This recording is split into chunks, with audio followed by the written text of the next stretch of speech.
নমস্কার বন্ধুরা, আজকে একটা অন্যরকম ভিডিও নিয়ে এসেছি। দেখুন, সকাল সকাল উঠে আমরা কিছু খাবার বানিয়ে নিচ্ছি। এখানে আছে মটর পনির, আর আছে ভেজ ফ্রাইড রাইস, তার সাথে আছে কড়াইশুঁটির কচুরি আর অল্প আলু ভাজা। মটর পনির আর ফ্রাইড রাইসটা পুরোটাই হাজব্যান্ড করলো, বাকি দুটো আমি করলাম। এই সময় ঝটপট করে আমি বাকি কাজগুলো সেরে নিলাম। তারপর খাবার দাবার আর বাকি দরকারি জিনিসপত্র ব্যাগে প্যাক করে নিয়ে চললাম গন্তব্যের উদ্দেশ্যে।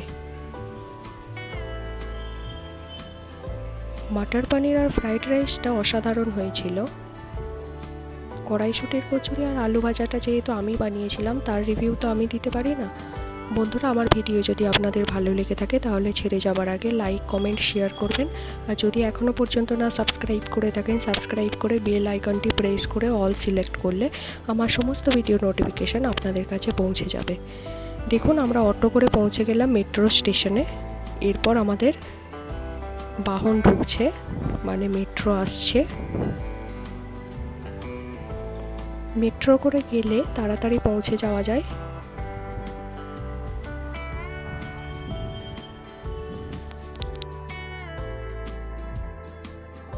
যেহেতু দুটো স্টেশন আগে থেকেই স্টার্টিং, তাই বসার জায়গা পেতে কোনো অসুবিধা হলো না।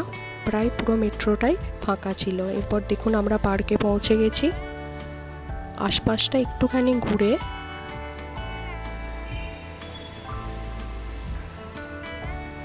তারপর আমরা পার্কের মধ্যে প্রবেশ করব।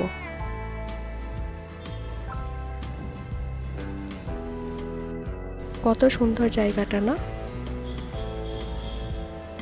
আপনাদের কেমন লাগলো অবশ্যই কমেন্ট করে জানাবেন। আর আপনারা কি করলেন সেটাও জানাবেন। পিকনিক করতে গেলেন কি, কোথাও বেড়াতে গেলেন কি, অবশ্যই আমাকে কমেন্টের মাধ্যমে জানাবেন। আর একটা অবশ্যই লাইক দেবেন। এবার দেখুন, আমরা পার্কে পৌঁছে বসার জায়গাটা বিছিয়ে নিলাম। আমরা আগেও এমনি অনেক জায়গাতে ছোট করে পিকনিক করেছি বন্ধু বান্ধবদের সাথে, কিন্তু এবারে আমরা প্রথম এইভাবে এই পার্কে পিকনিক করলাম। আগে এখানে অনেকবার ঘুরতে গেছি, যেহেতু অনেকটা বেলার দিকে গেছি তো খাবার দাবার নিয়ে যাওয়া হতো না। চিপস দিয়েই শুরু হলো আমাদের পিকনিক।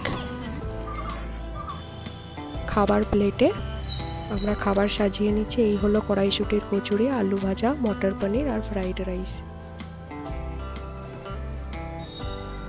মটর পনিরের রেসিপিটা আমার চ্যানেলে দেওয়া আছে।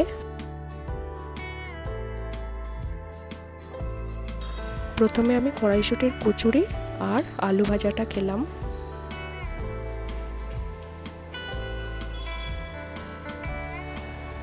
তারপর একে একে সমস্ত খাবার শেষ করা হলো। এরপর একটু মিষ্টি মুক্ত করতেই হবে, তাই নিয়ে গেছিলাম একটা ছোট্ট ডেয়ারি মিল্ক। দুজনে ভাগ করে খেয়ে নিলাম। প্লেট, প্যাকেট যা যা ফেলার ছিল সব ডাস্টবিনের মধ্যে ফেলে দিয়ে আবার আমরা একটু আশপাশটা ঘুরছিলাম।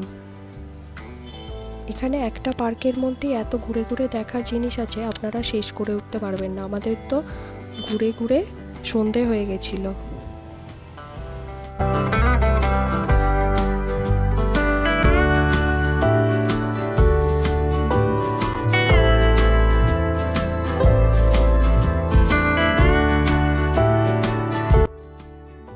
পার্কের ভিতরেই আর একটা সাইডের,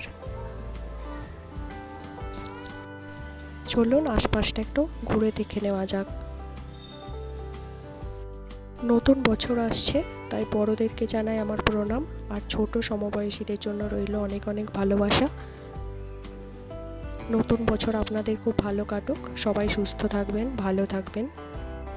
সমস্ত বন্ধুদের জানাই হ্যাপি নিউ ইয়ার। ধন্যবাদ।